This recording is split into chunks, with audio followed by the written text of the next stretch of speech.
श्री अद्वैत गदाधरा शिवाचार्य गौर भक्त वृंद। हरे कृष्ण कृष्ण कृष्ण हरे हरे, हरे राम राम राम हरे हरे। हरे कृष्णा, सभी को दंडवत प्रणाम। हरे कृष्णा। थैंक यू अर्चना माता जी, आज का जप हरे करने कृष्ण के माता लिए जी। और आज का भागवतम प्रेज करने के लिए आपका बहुत बहुत धन्यवाद। और आप सभी भक्तजनों का बहुत बहुत स्वागत है आज के इस्कॉन अयोध्या के इस प्रातःकालीन जप सत्र में। तो अभी समय हरे हो गया कृष्णा है माता जी, प्रभुपाद दंडवत जी के प्रणाम। कोट का। हरे कृष्णा सभी को। कृष्णा माता जी, दंडवत प्रणाम। दंडवत प्रणाम दंडवत माता जी। प्रणाम। हरे कृष्णा माता जी, सभी को दंडवत प्रणाम। हरे हरे कृष्णा। कृष्णा माता जी, आई होप दंडवत प्रणाम। स्क्रीन विजिबल है जी माता जी जी। माता जी। सभी को। यस हरे माता जी। कृष्णा। सभी आज है 14 जून। प्रभुपाद जी कहते हैं, वृंदावन को आधुनिक बनाने की आवश्यकता नहीं है, क्योंकि श्री कृष्ण का वृंदावन एक दिव्य देहात है। वे पूरी तरह से प्राकृतिक सुंदरता और प्रकृति द्वारा संरक्षण पर आश्रित है। श्री कृष्ण ने जिस समुदाय को चुना वह वैश्य समुदाय है, क्योंकि नंद महाराज वैश्यों के राजा थे अथवा जमींदार, और उनका प्रमुख कार्य गौ रक्षा था। माना जाता है कि उनके पास 9 लाख गाय थी और कृष्ण और बलराम अपने अनेक ग्वाल मित्रों के साथ उनके देख रेख करते थे। प्रतिदिन प्रातः वे अपने मित्रों के साथ गायों को चराने के लिए चरागाह में ले जाते। हाईग्रीव को पत्र 14 जून 1968।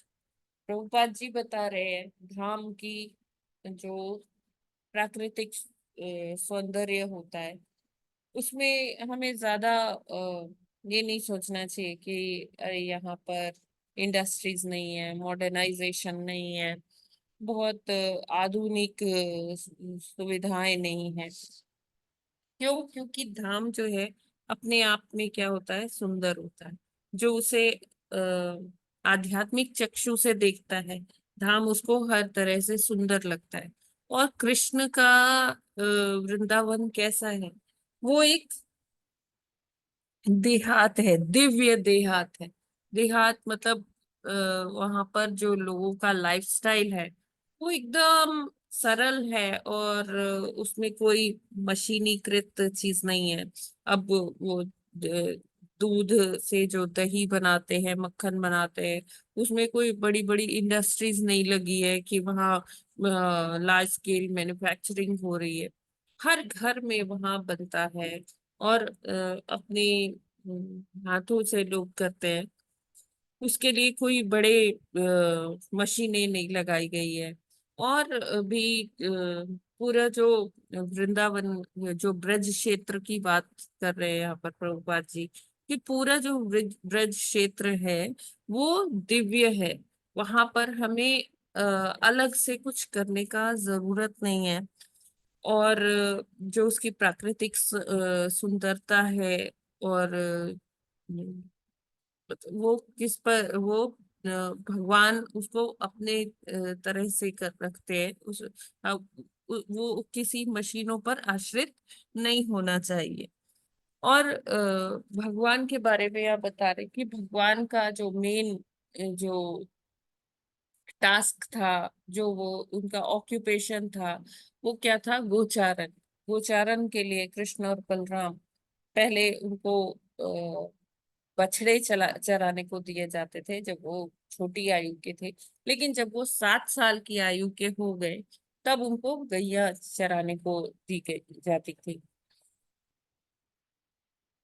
क्योंकि नंद महाराज का जो मेन, नंद महाराज वैश्य कम्युनिटी से आते हैं, है ना, वैश्य समाज से आते। वो क्या थे? जमींदार थे और उनके पास 9 लाख गैया थी। और जो पूरा जो उनका दिनचर्या था वो इसी में होता था। गैया को की सेवा, और उनको लेकर जाना पास्चर्स में, चारागाह में, और उनको चरा कर लेके आना।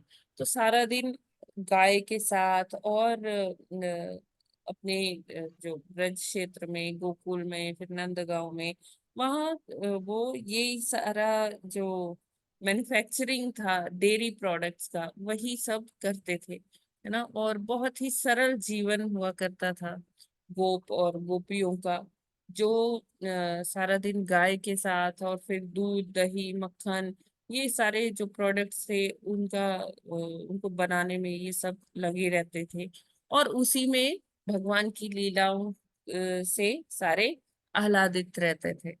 तो प्रभुपाद जी यही बताते हैं कि जैसे भगवान का जीवन, भगवान ने जो एग्जाम्पल सेट किया वो बहुत ही सरल जीवन का था, है ना, जिसको कहते हैं सिंपल लिविंग हाई थिंकिंग, ना, सादा जीवन उच्च विचार। तो वैसा ही हमें प्रयास करना चाहिए, क्योंकि ज्यादा जो आधुनिकीकरण है वो मशीनों पर जो हमारा जीवन आश्रित है, आज हम सरवाइव नहीं कर पाएंगे अगर हम कहें कि बिजली ना हो, या हमारे पास वॉशिंग मशीन ना हो, या मिक्सर ना हो, या कोई भी जो हम आधुनिक उपकरण इस्तेमाल करते हैं, फोन, लैपटॉप्स, तो हम अपने जीवन के बारे में सोच भी नहीं पाएंगे अगर ये ना हो। लेकिन जब हम तीर्थ में जाते हैं तो तीर्थों में भी हमें इसी चीज का प्रयास नहीं करना चाहिए कि हमारे पास ये सारी सुख सुविधाएं हों। वहां की सरलता हमें उसको एडमायर करने जाना चाहिए। और वहां का जो दिव्य माहौल है उसको हमें आध्यात्मिक चक्षु से अगर हम दर्शन करेंगे, जैसे कल का कोट था कि कानों से दर्शन कानों करना चाहिए। कोट नहीं, जी मतलब जो हमने भागवतम में पढ़ा था, कानों से सुगंध लेना चाहिए। और दर्शन पहले भी प्रभुपाद जी ने कहा हुआ है कि जब हम तीर्थ में जाएं तो हमें पहले कानों से दर्शन करना चाहिए, फिर हमें आंखों से दर्शन करना चाहिए। तब हम वहां की दिव्यता की अनुभूति कर पाएंगे। तो जी हमें जी प्रभुपाद जी के ये कोट से इंस्पिरेशन लेना चाहिए, और हर जगह अपनी सुख सुविधाएं उसको सर्वोपरि नहीं रखना चाहिए। कभी कभी हमें उस माहौल में ढल कर वैसा जीवन की भी जो कहते हैं ना कि उसका भी आनंद लेना चाहिए कि वो जीवन कैसा था। तो बहुत ही सरल और बहुत ही दिव्यता का एहसास होगा जब हम इस प्रकार से ऐसी मनोवृत्ति के साथ कोई धाम में जाएंगे दर्शन करने के लिए। क्योंकि जी माता जी हम वहां पर ना कृष्ण, तब हम कृष्ण की अनुभूति कर पाएंगे कि भगवान कौन है, भगवान कैसे, यहाँ पर उन्होंने क्या क्या लीलाएं की। तब हमारा मन उनमें रम पाएगा। अगर हम वही सारी चीजों का वहां ढूंढते रहेंगे कि अरे ये कहाँ है, एलिवेटर्स कहाँ है, ये टैक्सीज कहाँ है, ये कहाँ है, वो कहाँ है ना, अपनी सुख सुविधाओं को हम देखते रहेंगे तो हमारा मन उन्हीं में ही लगा। ठीक है, क्लियर है जी ना। जगत जी गुरु माता जी श्रील प्रभुपाद की जय। ये माता जी वो है ना वृंदावन रम्य स्थान दिव्य चिंतामणि धाम। यस माता जी, बिल्कुल। हरे कृष्ण माता जी। जी प्रभु। तीर्थ में जैसे टेम्पल है उसी तरह से हमें जाना चाहिए और उसी भाव से कानों से पहले जो है दर्शन करना चाहिए, तभी अच्छी तरह से हो पाएगा। तो यस। पहले सिंपल था तो उसी तरह से जाना चाहिए। अब माता जी ये तीर्थ और धाम में क्या फर्क है ये पूछना था। एक एक ही है? हाँ, एक ही है प्रभु जी। धाम मतलब अच्छा, भगवान का घर, तीर्थ भी वही है, भगवान का घर, ठीक है माता जी। जहाँ अरे, भगवान ने कोई लीलाएं की हैं। धाम वो है जहाँ भगवान ने कुछ लीलाएं की हैं, लेकिन एक ही बात है माता जी, ऐसे ही है ना? जी, धाम ठीक है मतलब माता जी। भगवान का घर होता है, और तीर्थ स्थान वो होता है जहाँ भगवान ने कोई भी लीलाएं की हैं। ठीक है माता जी, हरे कृष्ण।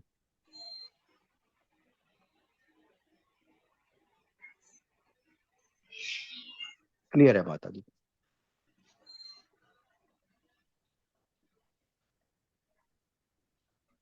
आज हमें करना है कौन सा श्लोक? छठा श्लोक ना, द्वितीय जी माता स्कंद, 9वां अध्याय और छठा श्लोक, 3.9.6।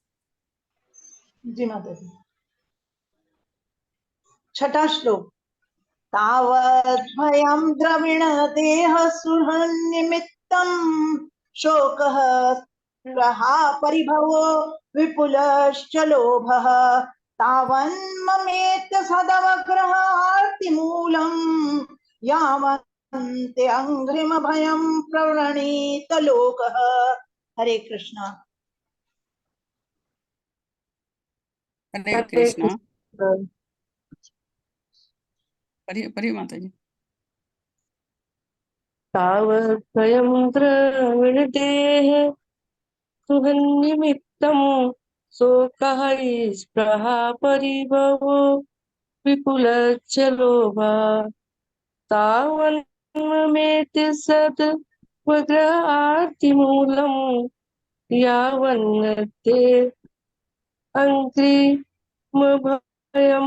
प्रवर्धित लोकः। हरे कृष्ण। हरे कृष्णा। कृष्णा। तावद्भयं द्रविणदेह सुहृन्निमित्तं शोकस्वपरिभवो विपुलश्च लोभः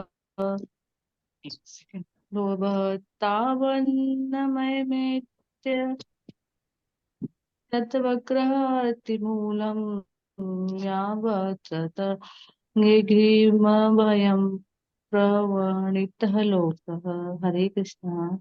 हरे कृष्णा। तावद्भयं द्रविणदेह सुहृन्निमित्तं शोकाय स्पृहा परिभवो विपुलश्च लोभः तामन्मेत्य सद्वग्रह आर्तिमूलम् यानवतेह धृङ्गं भयं प्रविनीत लोकः। हरे कृष्ण। हरे कृष्णा। तावदभ्यं द्रविडदेह सुहन्निमित्तं शोकः स्पृहा परिभवो विपुलश्च लोभः तावन्ममेत्य सद्वग्रह आर्तिमूलं यावन्तेङ्घ्रिमभयं प्रविदित लोकः। हरे कृष्णा। हरे कृष्णा। तावद्भयं द्रविणदेह सुहन्निमित्तं शोकः स्पृहा परिभवो विपुलश्च लोभः तावन्निमित्य सदग्रह अतिमूलम् यावन्ते अर्जिभयं प्रवणीत लोकः। हरे कृष्णा। हरे कृष्ण। तावत् भयं द्रविणदेह सुहृत् निमित्तं शोकः स्पृहा परिभवो विपुलः च लोभः तावत् मम इति असत् अवग्रह अतिमूलं यावत् न ते अभिघ्रम भयं प्रवणीत लोकः। हरे कृष्ण। माता जी दंडवत प्रणाम। प्रभु जी दंडवत प्रणाम। सभी को दंडवत प्रणाम। हरे कृष्णा। तावद्भ्यं द्रविणते सुहृतनिमित्तं शोकसप्तः परिभवो विपुलस्य लोभम् तावन्मत्या सद्वग्रहार्तिमूलम् यावन्त्या ते अडिङ्घ्रम् अभ्याम् प्रवीणीत लोकः। हरे कृष्णा। हरे कृष्ण। तावद्भयं द्रविणदेह सुहृन्निमित्तं शोक स्पृहा परिभवो विपुलश्च लोभः तावन्म मित्य सदवग्रह अर्थे मूलम यावन्नतेय शीघ्रमभयं प्रमृणीतलोकम्। हरे कृष्ण। हरे कृष्ण। तावद्वयं द्रविणदेह सुहृत्रिमितं शोकस्पृहा परिभवो विपुलक्षलोभ तावन्ममेत्व सदवग्रह अतिर्मूलं यावत्र ते इमिव भयं प्रवणीतलोकः। हरे कृष्ण।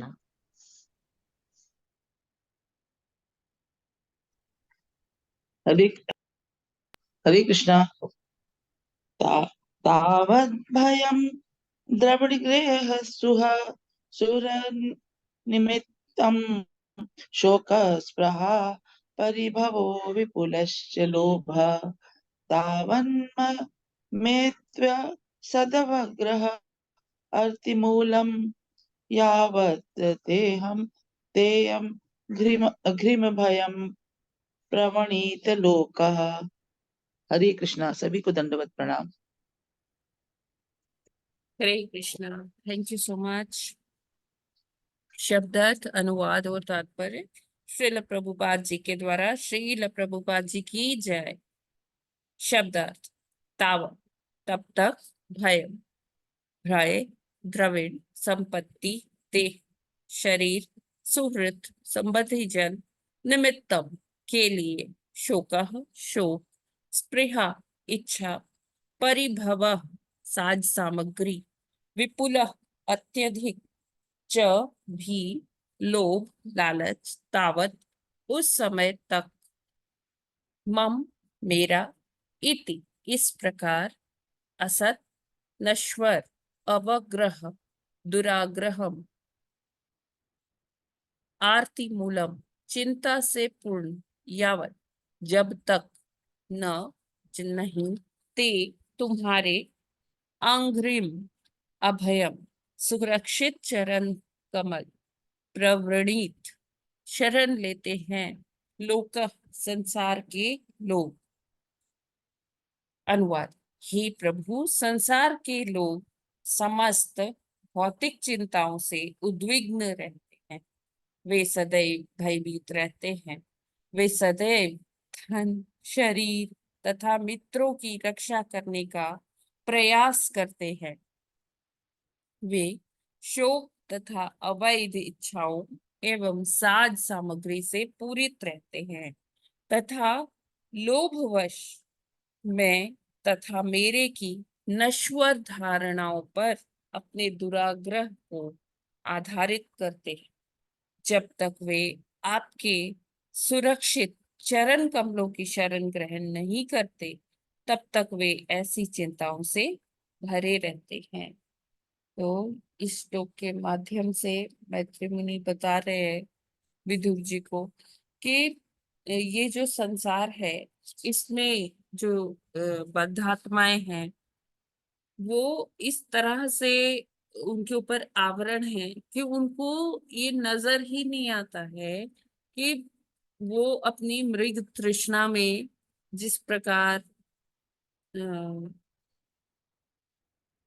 पागल हुए जा रहे हैं कि मुझे ये लेना है, ये संचय करना है, ये मैं और मेरा के रोग से वो उबर ही नहीं पाते। क्यों? क्योंकि माया देवी जो है, उन पर ऐसा आवरण डाले हुए हैं, उनको इस जगत में ऐसा वो लोग अपने आप को फंसा के रखे हुए हैं कि उनको भगवान का स्मरण भी नहीं होता है ना। वो क्योंकि भगवान से विस्मृति है, भगवान की से उनको अपना संबंध याद नहीं है बद्धात्माओं को, इसलिए वो यहाँ भौतिक जगत में, और वो भौतिक जगत से निकलने का प्रयास भी नहीं कर रहे।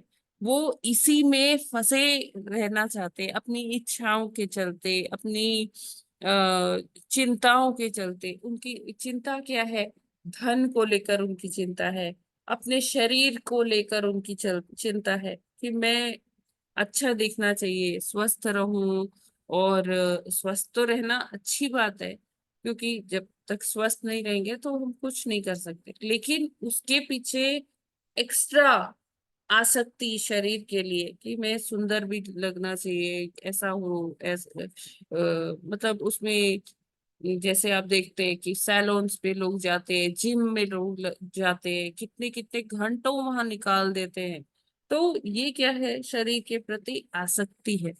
अपने मित्रों संबंधियों की रक्षा करने के लिए वो ये सारी जो चीजें, क्योंकि उनको ये नहीं दिख रहा कि एक तीसरी शक्ति है जो उन पर एक तरह से काबू किए हुए, उनको अपने गिरफ्त में लिए हुए, है ना। वो माया देवी को देख ही नहीं पाते कि माया देवी उन पर इस तरह का एक आवरण डाले हुए हैं, जिसके चलते वो ये सब कार्य कर रहे हैं।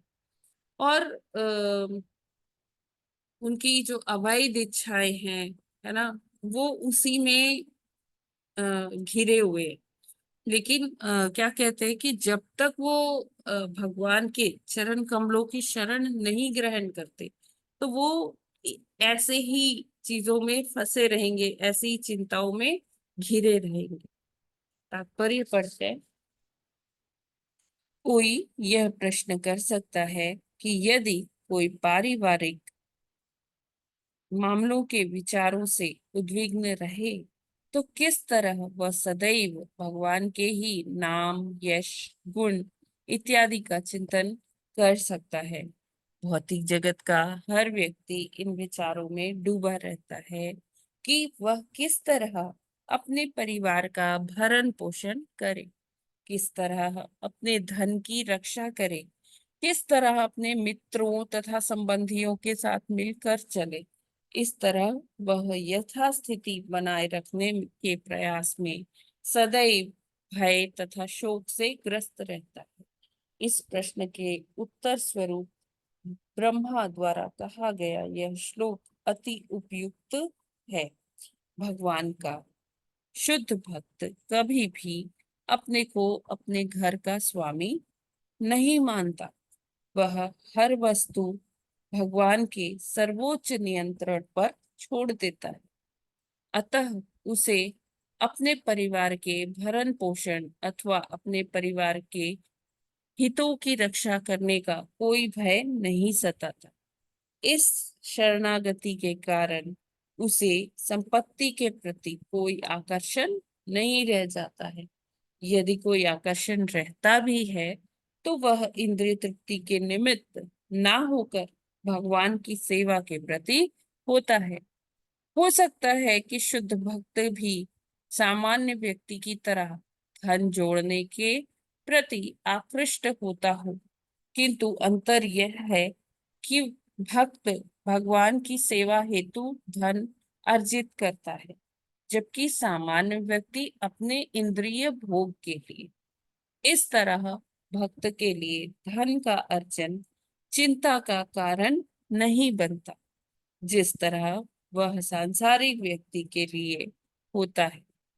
चूंकि भक्त हर वस्तु को भगवान के सेवा भाव के रूप में स्वीकार करता है, अतः धन संग्रह रूपी विषदंत उखाड़ दिए जाते।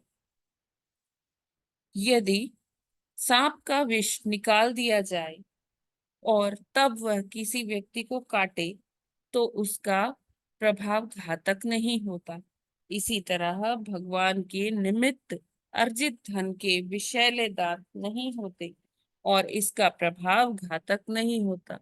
शुद्ध भक्त जगत में सामान्य व्यक्ति की तरह रहते हुए भी भौतिक सांसारिक मामलों के फंदे में नहीं फंसता। तो यहाँ ब्रह्मा जी भगवान की स्तुति करते हुए कह रहे हैं ना, जब ब्रह्मा जी ने भगवान को देखा, उनके भगवान की सुंदरता को देखकर ब्रह्मा जी मोहित हो गए।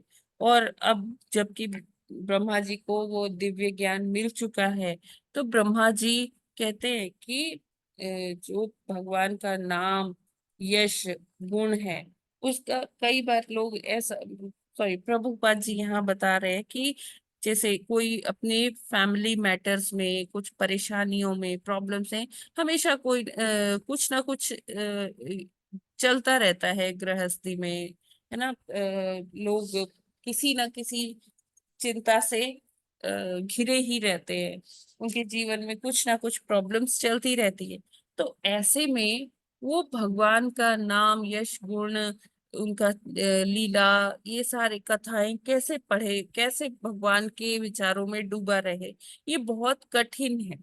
तो लेकिन इसको समझाते हुए ना, मैं एक प्रभुपाद जी का एक लेक्चर सुन रही थी, तो उसमें वो शेयर करते हैं कि जहाँ वो रूम में रहते थे, अभी किस जगह की बात है मुझे नहीं याद आ रहा, तो वहां पर एक वो इलेक्ट्रिक मीटर लगा हुआ था, उसके पीछे एक होल था। उस होल में जैसे जहाँ कहीं ऐसा पीछे कुछ ऐसे होता है तो चिड़िया वगैरह आ जाते हैं और अपना घोंसला बनाने का कोशिश करते हैं, तिनके तिनके बटोर के लाते हैं, और तिनका, घास और ऐसे सब चीजें लाते हैं, उससे अपना घोंसला बनाते हैं। तो एक पक्षी आया और वो ऐसे ही करने लग गया। तो प्रभुपाद जी और उनके सर्वेंट थे हरि शौरी प्रभु जी, तो वो वहां पर बैठे हुए थे, वो उनका मसाज कर रहे थे हरि शौरी प्रभु जी, प्रभुपाद जी का। तो प्रभुपाद जी और वो दोनों ये देख रहे थे कि वो पक्षी आ रहा है तिनके लेके और ऐसे कर रहे। तो प्रभुपाद जी ने हरि शौरी प्रभु जी से बोला कि आप ये ना, ये हटा दो ये इनके तिनके, क्योंकि ये अपना अगर घर बना लेंगे तो हटाना मुश्किल हो जाएगा। तो ये लोग ना मुझे बहुत डिस्टर्ब करते हैं जब मैं ये ट्रांसलेशंस करता हूँ, ये तात्पर्य लिखता हूँ, तो इसलिए ये यहाँ से हटा दीजिए। तो हरीश्वरी प्रभु जी ने वो हटा दिए वहां से घास के तिनके। अब वो बर्ड फिर आई, वो पक्षी फिर आया, तो उसने देखा कि उस जो वो तिनके थे वो सब हटा दिए गए हैं। तो और हरीश्वरी प्रभु जी ने ना वहाँ कागज का एक गोला सा बनाकर ना उसको वहां पर होल वो भर दिया। अभी वो पक्षी जो है वो कागज निकालने लगा अपनी चोंच से, तो वो निकाल नहीं पा रहा था। फिर उसने अपनी दूसरी चिड़िया को भी बुलाया, तो वो दोनों मिलकर वो निकालने लग गए, और वो काफी प्रयास के बाद कामयाब भी हो गए वो निकालने में। फिर हरीश्वरी प्रभु जी ने देखा कि अभी ये तो इन्होंने निकाल दिया, और फिर उन्होंने और मोटा कागज लेकर और अच्छे से उसके अंदर फंसा दिया कि जिससे वो होल ना नजर आए। अभी वो दोनों आते हैं चिड़िया, फिर से देखते कि अरे यहाँ फिर से उन्होंने जो फिर तिनके इतना प्रयास करके निकाला था और अपने तिनके लगाए थे, फिर किसी ने ऐसे कर दिया। तो वो ये देख रहे हैं कि हाँ यहाँ से तिनके निकल गए, एक कागज ठूस दिया गया, अब वो दोबारा भी प्रयास कर रहे हैं, निकल नहीं रहा। लेकिन उनको ये नहीं पता कि तीसरा भी कोई है जो ये सारा कुछ कंट्रोल कर रहा है। तो उसी प्रकार प्रभुपाद जी कहते हैं कि हम भी अपने सोच से, अपने अपने वैचारिक जो मंथन करते हैं, उससे हम भी बड़े बड़े प्लान्स बनाते हैं, लेकिन हम ये भूल जाते हैं कि इस भौतिक जगत में और भी कोई है जो कंट्रोल कर रहा है ना। माया देवी है जो बार बार हमारे जीवन में उथल पुथल मचाती रहती है, और हमें जो है बार बार याद दिलाती है कि ये हमारा परमानेंट रेजिडेंस नहीं है। हमें प्रयास करना चाहिए कि हम किस प्रकार इस भौतिक जगत से निकले, ना कि हमें ये प्रयास करना चाहिए कि स्थायित्व हो, बहुत स्थिरता आ जाए मेरे जीवन में। हाँ, देखिए जो सुख दुख है वो तो लगा ही रहता है। जैसे ये ऋतुओं का चक्र होता है, गर्मी के बाद सर्दी आती है, सर्दी के बाद वापस गर्मी आती है। तो ये चक्र तो चलता ही रहेगा, सुख आएगा फिर दुख आएगा, फिर सुख आएगा फिर दुख आएगा, ये चक्र चलता ही रहेगा। लेकिन इसमें हमें क्या करना है, हमें कंसिस्टेंटली वो पूर्ण पुरुषोत्तम भगवान की भक्ति करनी है, जिससे कि हमारी आगे की गति सही हो, है ना। हमें दोबारा से इस जन्म मरण के कुचक्र में ना आना पड़े, माँ के गर्भ में ना जाना पड़े, क्योंकि वो बड़ी ही भयावह स्थिति होती है। और हम सोचते हैं कि हमारे जीवन के कष्ट क्या है, कि मेरे पास धन नहीं है, मेरे पास शारीरिक में रोग से पीड़ित हूँ, या फिर कोई भी ऐसा कष्ट कि मुझे अच्छी नौकरी नहीं मिल पा रही है, मेरे पास बड़ा घर नहीं है, मेरे पास गाड़ी नहीं है। हम सोचते हैं कि जब मेरे पास एक बड़ी गाड़ी आ जाएगी तो सुख आ जाएगा, या हम ऐसे अपने मनोधर्म से ये ही सोचते रहते हैं कि अच्छा मैं अपना घर बना लूंगी तब मुझे बहुत सुख मिलेगा, या फिर मैं मेरा विवाह हो जाएगा तब मैं बहुत सुखी हो जाऊंगा, जब मुझे संतान प्राप्त होगी तब मेरे पास बहुत खुशी आ जाएगी। तो लगातार वो खुशी वो सुख ढूंढने के लिए हम प्रयासरत रहते हैं, लेकिन जो परमानंद है, जो सही में जो सुख है, उसके लिए हम कोई प्रयास नहीं करते, क्योंकि ये जो भौतिक जगत में जो हमारा जीवन है ये क्षण भंगुर है, और इसमें हम लोग लगे रहते हैं प्रयास करने में सुख ढूंढने के लिए। और प्रभुपाद कहते हैं कि ये तो दुखालय है, यहाँ सुख तो है ही नहीं। हम लोग व्यर्थ में अपना समय का अपव्यय कर रहे हैं वो सुख की तलाश में।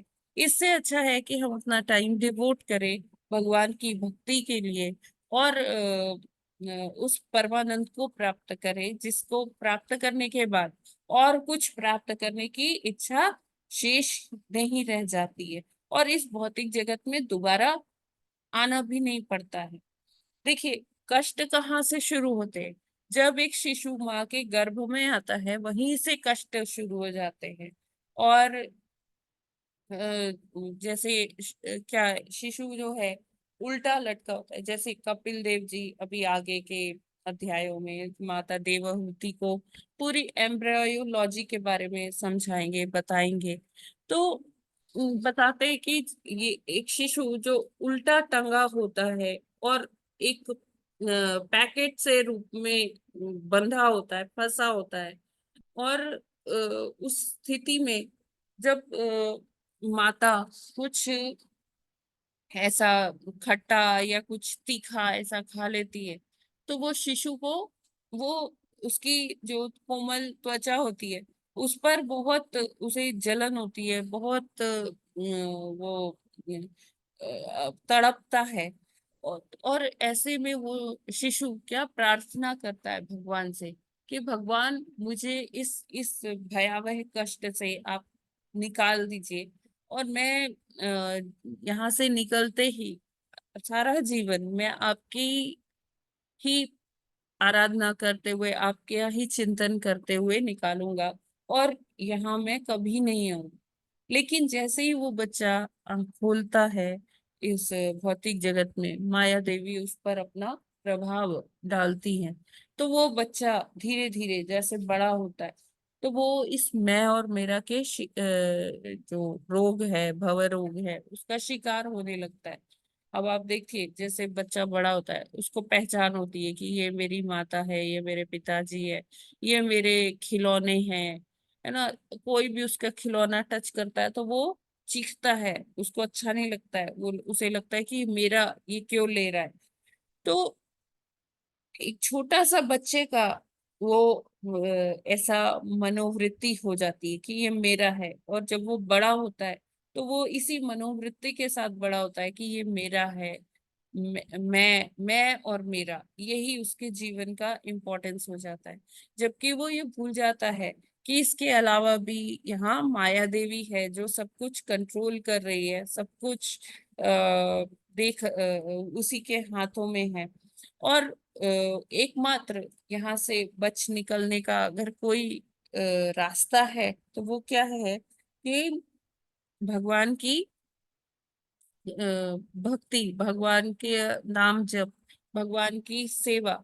तो अगर हम अपने जो दैनिक कार्य है, हर कार्य में हम भगवान को केंद्र केंद्र में रखें और हम्म, जो जैसे यहाँ प्रभुपाद जी लिखते हैं कि वह हर वस्तु भगवान के सर्वोच्च नियंत्रण पर छोड़ देता है, अतः उसे अपने परिवार के भरण पोषण अथवा अपने परिवार के हितों की रक्षा करने का कोई भय नहीं सताता। क्यों? क्योंकि वो उस पर, भगवान पर आश्रित है। क्यों? वो जानते हैं कि जो शुद्ध भक्त है वो ये जानते हैं कि भगवान ही स्वामी है, सर्वोच्च जो शक्ति है वो भगवान ही है, वो ही परम नियंता है। उनके इशारों के माध्यम से, भ्रकुटियों के इशारों से ये ग्रह नक्षत्र अपनी चाल बदल देते हैं ना।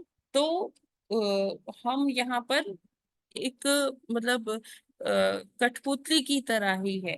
तो वो ऐसा जो शुद्ध भक्त है वो कभी भी अपने को स्वामी नहीं समझता है, वो अपने को कर्ता नहीं समझता है, वो बस कर्म करता है और भगवान जी के चरणों में उसका फल डाल देता है।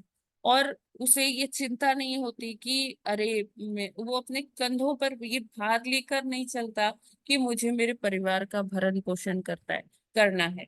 वो बस कर्म करता है और वो जानता है कि भगवान ही सबका भरता है, भगवान ही सबके पोषण करता है। और जैसे सबका पालन करते हैं, सारे जीव जंतुओं का, उसके परिवार का भी वो ही पालन करेंगे, है ना। तो अगर उसके मन में थोड़ी बहुत इंद्रिय तृप्ति रहती भी है तो वो इंद्रिय तृप्ति अपने लिए ना करके किसके निमित्त करता है? भगवान की सेवा के लिए करता है। और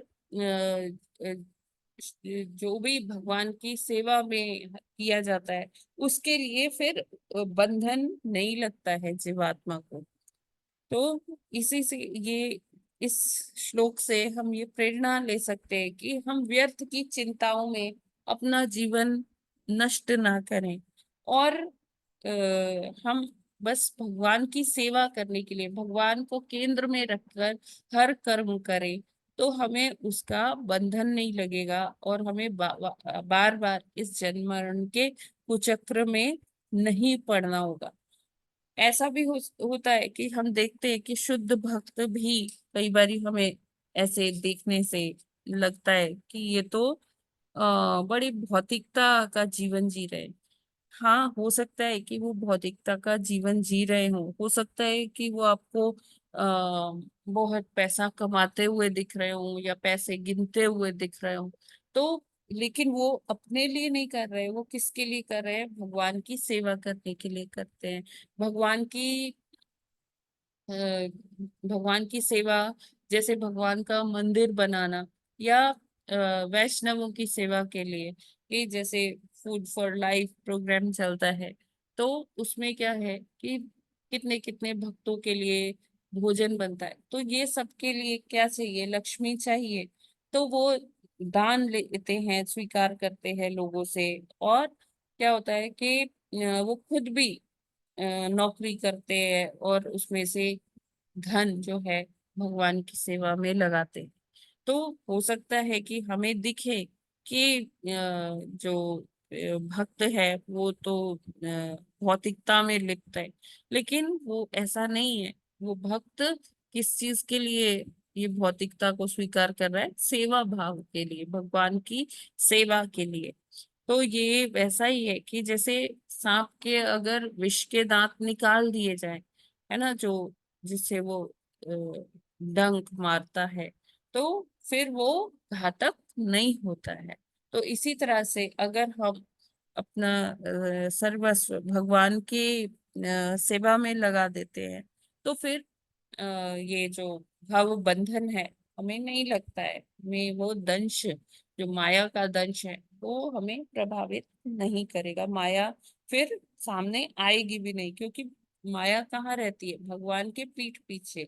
तो अगर हम भगवान से विमुख हो जाएंगे, अपनी डायरेक्शन चेंज कर लेंगे, यानी कि भगवान का हम भक्ति नहीं करेंगे, नाम जप नहीं करेंगे, सेवा नहीं करेंगे, तभी माया हमारे ऊपर अपना प्रभाव डाल पाएगी। हरे कृष्णा। इसमें ये क्या क्लियर है? इसमें कोई प्रश्न या कोई टिप्पणी है क्या?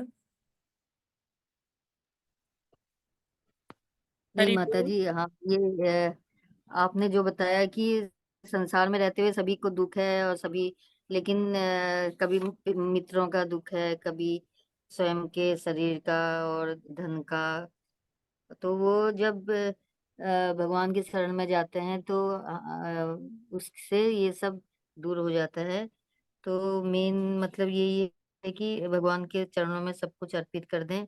और उसका उदाहरण भी दिया आपने, वो चिड़िया वाला उदाहरण भी दिया कि उसको ये पता नहीं है कि तीसरी भी कोई शक्ति है तो जो कि कंट्रोल कर रही है। और वो ये सोचते हुए कि वो शक्ति को सोचते हुए अगर हम को थोड़ी सी हमारी इंद्रिय तृप्ति हमारे पास है तो हम भगवान की सेवा में उसको समर्पित कर दें, तो हमें कोई कोई शोक नहीं रह जाएगा। और क्योंकि शोक तो वो तो इस संसार में तो ये तो संसार दुखालय है, क्योंकि जब से जैसे कपिल भगवान का आपने बताया देवहूतियों का जब संवाद होगा तो उसमें वो तो जब माँ के गर्भ में आने से ही वो शुरू हो जाता है, क्योंकि वहां पर उसको कैसे यस स्थिति में माता रहना जी। पड़ता है, कितनी गंदगी में। ठीक है, तो ठीक है। ये है ना आपका आपका मुख्य। जी जी, बिल्कुल बिल्कुल। थैंक यू माता जी। कोई प्रश्न है क्या किसी का? हाँ माता जी, जी भगवान का भक्त सिर्फ कर्म करता है और भगवान के ऊपर आश्रित रहता है कि भगवान सारी समस्याओं का हल निकालेंगे, और जो कुछ भी करता है, चाहे वो अर्न करता है, चाहे कुछ करता है, भगवान की सेवा में भी लगाता है। लेकिन माता जी, सारा भगवान के ऊपर ही आधारित रहें। एजुकेशन जैसे बहुत कॉस्टली है आजकल, जी। लिविंग एक्सपेंसेस बहुत ज्यादा हैं आजकल, हम्म। कुछ लोग जो कमाते हैं उससे भी ज्यादा हैं। जी। तो सब कुछ भगवान के ऊपर आश्रित रहेगा, कुछ अपने बच्चों परिवार वालों के लिए और फैमिली के लिए नहीं करेगा तो झगड़ेंगे नहीं परिवार वाले? इस सब भगवान के लिए करते हो, घर के लिए क्या करते हो? बच्चे अनपढ़ रह जाएंगे, घर हाँ का हाँ। खर्चा नहीं चलेगा, तो ये समस्या का कैसे सॉल्व होगा नहीं, अल्टीमेटली? कोई देखिए, इतना ये आसान से? कर्म विहीन बनने को नहीं कहा जा रहा है, कर्म तो करना ही है, लेकिन हर कर्म को के केंद्र में भगवान को रखना है। अपने को कर्ता नहीं मानना कि देखो, मैं नहीं कमाऊंगा तो मेरे बच्चे भूखे पड़े रहेंगे, भूखे मरेंगे, है ना? मेरे कारण ही सारे मेरे बच्चे पढ़ रहे हैं, लिख रहे हैं, खा रहे हैं, पी रहे हैं, उनका पोषण मेरे द्वारा किया जा रहा है। जहां ये स्वामित्व की भावना आ जाती है वहां गड़बड़ हो जाता है, वहां फिर हम भव बंधन में पड़ने लगते हैं। हम कर्म करें, सब कुछ करें, बच्चों का भरण पोषण करें, उनको पढ़ाए लिखाए, लेकिन कर्ता भाव से नहीं, अपने कर्तव्य बोध समझकर। हरे कृष्णा।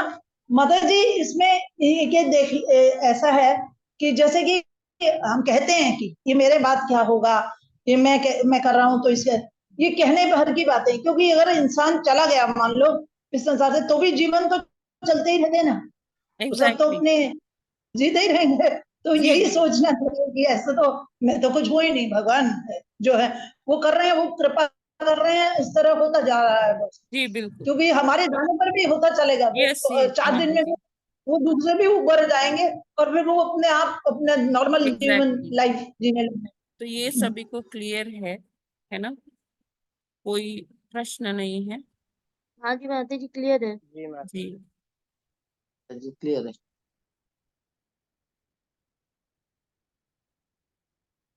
तो आगे करें या कुछ वो एकादशी वाला डिस्कस कर लें? माता जी, एकादशी वाला कर लीजिए, आया नहीं है। जी ठीक। माता जी, एकादशी वाला। जी जी माता जी, वो जरूरी है एकादशी। जी। निर्जला एकादशी का आज बता दीजिए। 14 तारीख होगी। यस माता जी, क्या बोल रहे हैं आप राजेश्वरी माता जी? निर्जला एकादशी का बता हाँ जी। दीजिए थोड़ा। जी। तो पांडव निर्जला एकादशी या भीमसेनी एकादशी ये है इस बार 2024 में 18 जून को है। और इसका व्रत जो है मतलब क्योंकि इसमें जैसे नाम ही है निर्जला एकादशी, तो नाम से हमें समझ में आ रहा है। और इतनी भीषण गर्मी पड़ रही है तो इसमें थोड़ा सा मुश्किल हो जाता है। लेकिन अगर हम थोड़ा सा भगवान पर आश्रित होके करेंगे और थोड़ा सा ध्यान देंगे तो हम कर सकते हैं। क्योंकि देखिए मेन जो है, मेन जो पर्पस है वो भगवान का चिंतन, भगवान का ज्यादा से ज्यादा स्मरण करना, उनकी कथा पढ़ना, उनके पवित्र नामों का जप करना। मेन जो है एक उपवास का यही मतलब होता है कि कितना हम भगवान के निकट हैं, कितना समय हम, कितना ज्यादा समय हम भगवान को डिवोट कर रहे हैं, उनको याद कर रहे हैं। क्योंकि एकादशी तिथि भगवान को बहुत प्रिय है और उस दिन भगवान भर भर के हमें भक्ति में आगे बढ़ने के लिए वो आशीर्वाद देते हैं। तो ये मौका हमें जरूर से कैश करना चाहिए और एकादशी तिथि पर व्रत करके भगवान को प्रसन्न करने की चेष्टा ये हमारे अंदर रहनी चाहिए। तो जो निर्जला एकादशी का के लिए प्रेपरेशन हमारी 3-4 दिन पहले से ही शुरू हो जानी चाहिए। तो आज 14 तारीख है, 18 तारीख को है, तो अब 3-4 दिन ही बचे हुए हैं। तो हमें चाहिए कि हम 2-3 दिन पहले से ही लाइट भोजन ले, ज्यादा मसाले तेल वाला भोजन ना ले, क्योंकि उसको डाइजेस्ट करने में उतना ही पानी और ये सारा चाहिए होता है। तो और वाटर इनटेक ज्यादा रखे, लिक्विड ज्यादा ले अपने शरीर में। और एकादशी से स्पेशली एक दिन पहले जैसे 17 जून को आप दिन में ही भोजन कर लीजिए। अन्न अन्न भोजन जो हम कहते हैं ना, गरिष्ठ भोजन जो होता है वो दिन में ही कर लें। और उसमें भी ये ट्राई करें कि जैसे रोटी चपाती जो आप लोग खाते हैं वो 12-1 बजे, मैक्सिमम 1 बजे तक खा लें। और उसके बाद जो है आप लोग लिक्विड्स ले, फ्रूट्स ले, जैसे वाटरमेलन है, खरबूजा है, खीरा है, ये सारी चीजें ले। और रात को बिल्कुल भी ये रोटी चावल ये ना लें अपने भोजन में। और लिक्विड्स ले, रात को आप दूध लेके सोच सकते हैं अगर आप लेते हैं दूध। तो क्या होगा फिर, क्योंकि अगर रात में हम खाना खाते हैं ना तो वो खाना को पाचन के लिए वो पानी की भी आवश्यकता पड़ती है, तो फिर हमारा गला सूखने लगता है। लेकिन अगर हम पिछली रात में खाना नहीं खाएंगे, है ना, अन्न प्रसाद नहीं लेंगे, तो फिर ऐसा अगले दिन हम आराम से भगवान की कृपा से आराम से कंटिन्यू कर सकते हैं अपना व्रत।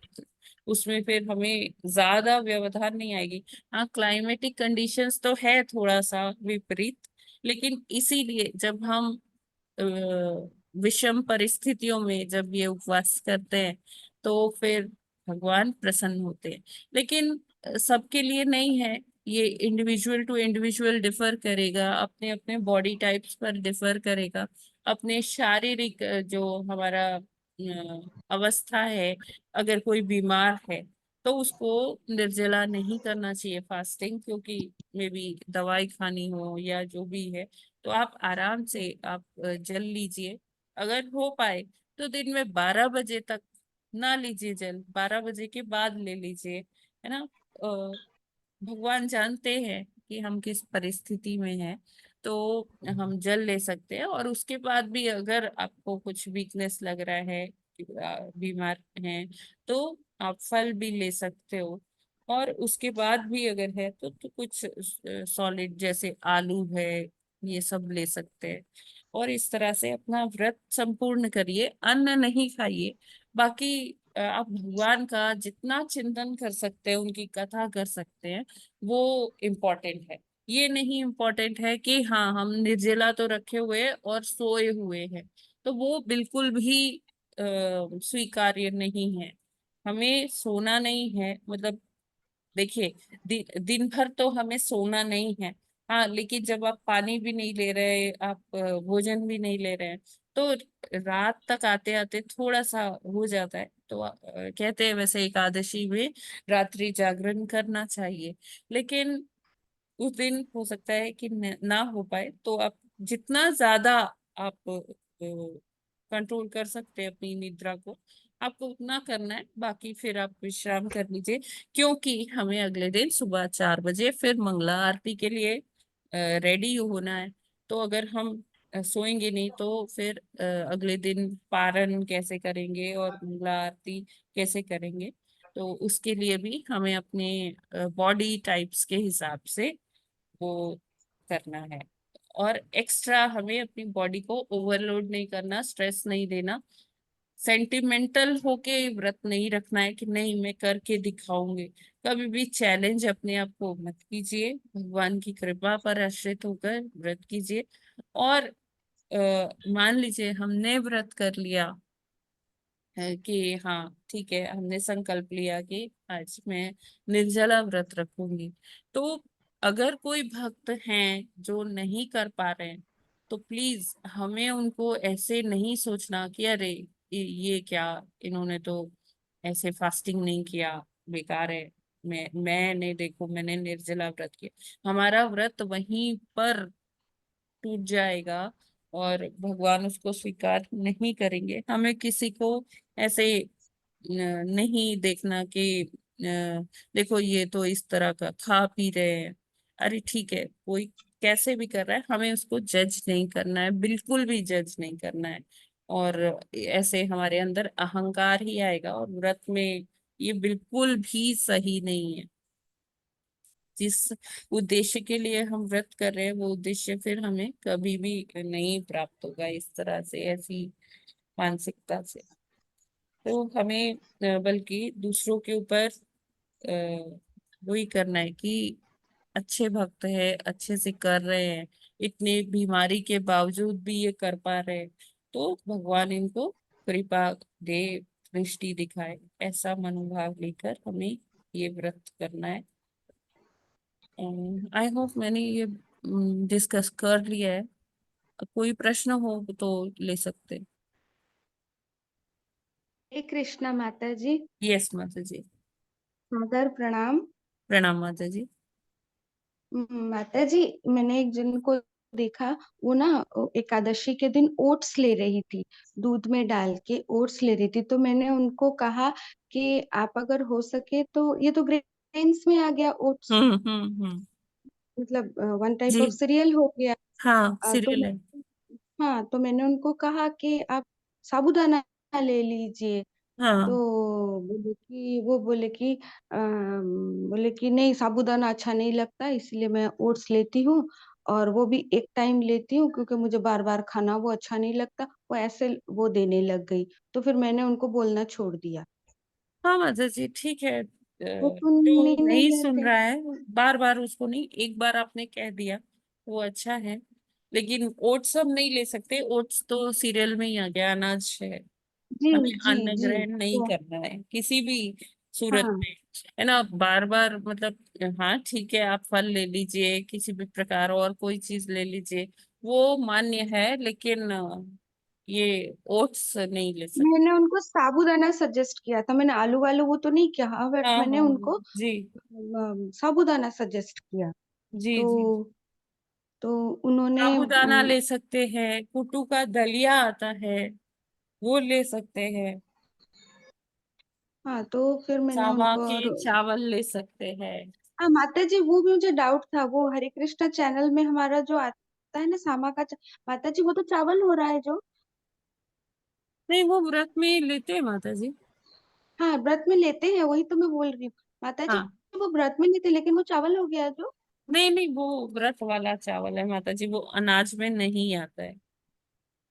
अच्छा, बट बट वो वी कॉल छोटे इट छोटे से चावल ना, ग्रेन्स तो होते हैं माता जी, सॉरी ग्रेन्स नहीं होते, वो छोटा छोटा, वो फलाहार में ही आता है। अच्छा, लेकिन फिर उसको हम चावल कह के मिसनॉमर हो जा रहा है, वो कंफ्यूजन एक्चुअली क्रिएट वो करते हम हैं अपनी इसलिए बोलचाल हाँ, की भाषा में कहते हैं वही चावल। वही वही। हाँ, सामा फ्रूट इट्स बोलते, नॉट, सामा फल हाँ ये सामा सीड बोलते हैं ना जी माता जी। मैं चावल जी जी बोली जी सुन के कंफ्यूज। हाँ हाँ वही। हाँ। अच्छा जी जी माता जी। हरे कृष्णा माता जी। हरे कृष्णा माता जी, कैसे हैं आप? माता जी ठीक हूँ। जी बताइए ये माता पूछ जी। रहे हैं माता जी कि हाँ, तिन्नी का चावल तो चावल में आता है ना कि फलाहार। जो रेड कलर का होता है ना, जी हाँ। लाल लाल सा। हाँ हाँ हाँ हाँ, छोटा छोटा। माता जी मेरे ख्याल से वो अनाज ही है। फलाहार नहीं है माता जी, अनाज ही। आराधना माता जी, हरे कृष्णा। आराधना माता जी, हाँ, अ, तिन्नी मुझे माता जी इतना क्लियर नहीं है कि वो जो लाल वाला चावल है वो अनाज है या नहीं है। अनाज है माता जी। हरे कृष्णा माता जी, अनाज है माता अनाज जी, है वो। हाँ हाँ ठीक है, राजलक्ष्मी माता जी ठीक हाँ है, यस। फलाहार नहीं है। जानवी माता जी, अनाज में ही आएगा वो। ये माता जी कुट्टू का चावल भी होता है वो। हाँ, कुट्टू हरे का कृष्णा दलिया माता होता जी। है माता जी। यस जी हरे नीता माता जी। कृष्णा।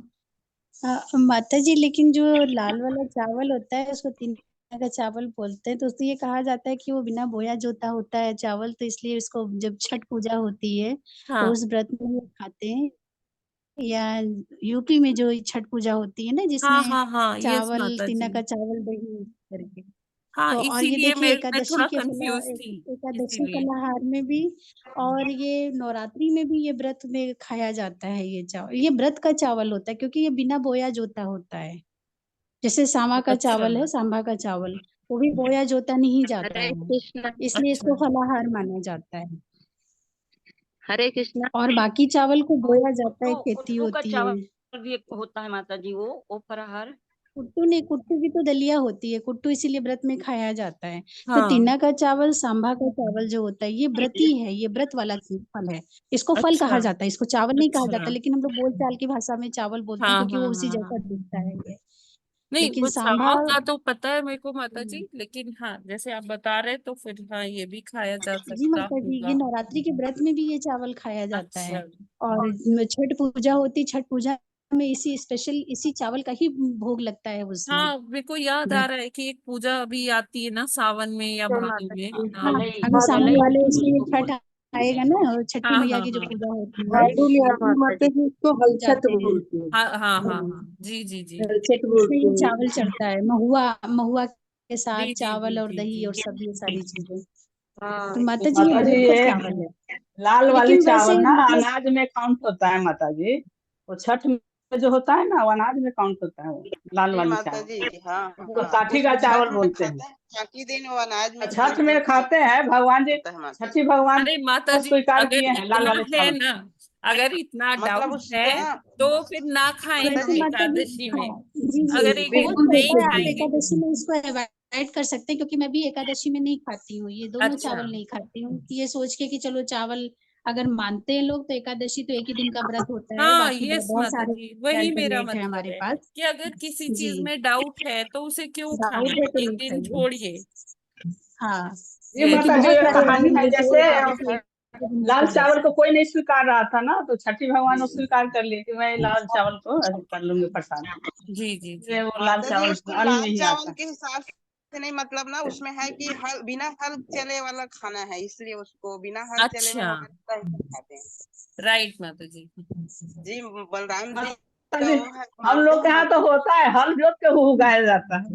नहीं नहीं, तो हल वाला को नहीं खाते हैं माता जी हम लोग, मतलब इधर अच्छा उसको हम बिना लोग हल चले का उसको जो जो साठी का। फल रहे उसी को, चावल ही नहीं मतलब फल भी ना, जो भी फल बिना हल चले में हो उसी को खाते हैं उस दिन। हाँ, तो अच्छा लाल वाला चावल चावल, हम लोग के यहाँ होता है जो छठ में चढ़ता है ना, जी उसको जी, हल जोत के ही किया जाता है। पानी में जगे रहता है ना, जो उसी को खाते हैं माता जी, बिना पानी हल में चलाए लगता वाला। है माता जी ये चावल।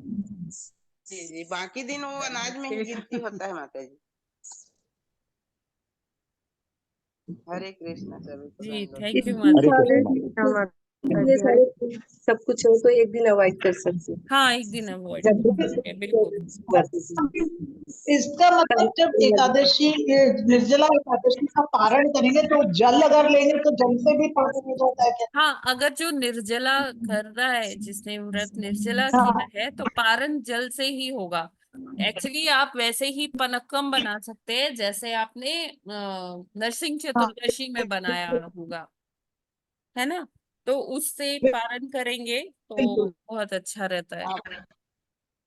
बिल्कुल और जैसे हम व्रत में एंटर ठीक किए ठीक माता जी। थे, थोड़ा थोड़ा मतलब जैसे 12-1 बजे तक हमने भोजन किया था, और बाद में हमने व्रत में एंटर कैसे किया था, लिक्विड लेके। तो ऐसे ही हमें व्रत में से बाहर निकलना है, लिक्विड लेना है, एकदम से पराठे, एकदम से पनीर नहीं खाना है, धीरे धीरे करके खाना है, क्योंकि अभी हमारे बॉडी जो है वो एकदम फास्टिंग मोड में थी, और एकदम से हम ले लेंगे तो बहुत पॉसिबिलिटी है कि स्टमक डिसऑर्डर होने का। तो धीरे धीरे जैसे जैसे हम व्रत में एंटर किए थे, वैसे वैसे ही हमें व्रत में से बाहर निकलना है ना। तो धीरे धीरे लिक्विड लेके फिर फल ले लिया थोड़ी देर में, फिर उसके बाद अनाज लीजिए थोड़ी टाइम के बाद। तो माता जी लिक्विड भी वो सिप सिप करके थोड़ा थोड़ा पीना है ना, एकदम से पिएंगे तो फिर वो बाहर भी आती जी नींबू पानी से लेते पहले मतलब हाँ, थोड़ा सिप सिप नींबू करके पानी हो पीना है। सकता है, पनक्कम हो सकता है, जी जी जी गुड़ डाल के, काली मिर्च डाल के, हल्का नींबू डाल के ऐसा ले सकते हैं, तो वो काफी एनर्जेटिक होता है, हमारे जो जी सिस्टम है उसको बिल्कुल। एनर्जाइज कर देता है। हम्म, जी माता जी। ठीक है, तो फिर हरे एक कृष्ण बार माता जी। यस प्रभु जी। ये निर्जल एकादशी है, लेकिन अधिकतर जो 7-8-10 महीने से मैंने देखी वो निर्जल नहीं थी, हाँ फ्रूट भी खा लेते उसमें। तो ये जी, डिफरेंट क्यों है ये और डिफरेंट एकादशी पर? इसलिए है, इसकी कथा में इसका रहस्य छुपा हुआ है कि जो क्या माता जी? भीम, इसकी कथा, इस एकादशी की कथा में इसका रहस्य है। मैंने कहा भीम जी थे अच्छा ना, वो व्रत नहीं कर पाते थे क्योंकि उनकी जठराग्नि बहुत प्रबल थी। जैसे उनमें 10,000 हाथियों का बल था, उसी तरह से मतलब उनके बॉडी को बहुत भोजन चाहिए होता था, बड़े विशाल काय थे भीम जी। तो बाकी सारे पांडव व्रत रखते थे, उनको बोलते थे देखो भीम तुम व्रत नहीं रख रहे हो, ये गलत है, एकादशी का व्रत करना चाहिए। तो एक बार भीम ने श्री कृष्ण से पूछा कि मैं कैसे करूं, मेरी जठराग्नि इतना मुझे हर समय भूख लगती रहती है, हर समय खाने का मन करता है, मैं कैसे व्रत करूं। तो भगवान ने कहा कि ठीक है, भीम के लिए ये एक्सेप्शन था कि आप बाकी एकादशी ना करिए, लेकिन साल में एक एकादशी करिए, और वो भी निर्जला करिए, तो आपको सारी एकादशियों का फल आपको मिल जाए। मतलब ये केवल भीम के लिए था, हमारे लिए नहीं है कि हम बाकी सारी एकादशी ना करें और सिर्फ निर्जला एकादशी कर लें, ऐसा नहीं है, हमें 24 एकादशी रखनी है। भीम के लिए ये एक्सेप्शन था, भगवान ने दिया था, क्योंकि भीम का एक्सेप्शनल केस था, स्पेशल केस था। तो भीम जो थे, उन्होंने ये एकादशी करने यही लगे, जाना, इसीलिए इसको भीमसेनी एकादशी भी कहते यही हैं। रामनगर पुलिस चौकी का है। ठीक है माता जी, हरे कृष्ण, समझ जी, गए। वैसे प्रभु जी पहले तो सब लोग, आज भी भक्त लोग सारी एकादशी निर्जला ही रखते हैं, लेकिन अच्छा अभी क्योंकि कलयुग में सबका बॉडी इस तरह से नहीं है, तो ये हो गया कि हाँ फलाहार कर सकते हैं, वरना पहले हाँ, के टाइम में तो सारी एकादशी लोग निर्जला एकादशी किया करते थे। अच्छा माता जी, ठीक है, हरे कृष्ण। हरे कृष्णा।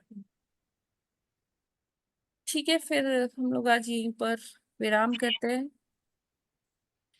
कल गंगा जी का अपीयरेंस डे है, जिसको गंगा दशहरा के नाम से भी जाना जाता है। और एक और चीज है, क्या है, हाँ, श्रील बलदेव विद्याभूषण जी का कल तिरोभाव दिवस है, तो वो हम कल डिस्कस करेंगे उसके बारे में। ग्रंथराज श्रीमद् भागवतम की जय। जगत गुरु श्रील प्रभुपाद की जय। आचार्य हरिदास ठाकुर की जय। अनंत कोटि वैष्णव भक्त वृंद की जय। वांछा कल्पतरुभ्यश्च कृपा सिन्धुभ्येव पतितानां पावनेभ्यो वैष्णवेभ्यो नमो नमः। हरे कृष्णा। सभी को हरे दंडवत कृष्णा प्रणाम। माता जी, दंडवत प्रणाम। आर के सिंह प्रभु जी, हरे कृष्णा। आर के सिंह प्रभु जी बहुत दिन से बीमार थे। प्रभु जी अब आप ठीक हैं? जी जी माता जी। हरे कृष्णा प्रभु जी। जी माता जी। ठीक है, तो भगवान जी से यही प्रेयर है कि आप जल्दी से स्वस्थ हो जाएं।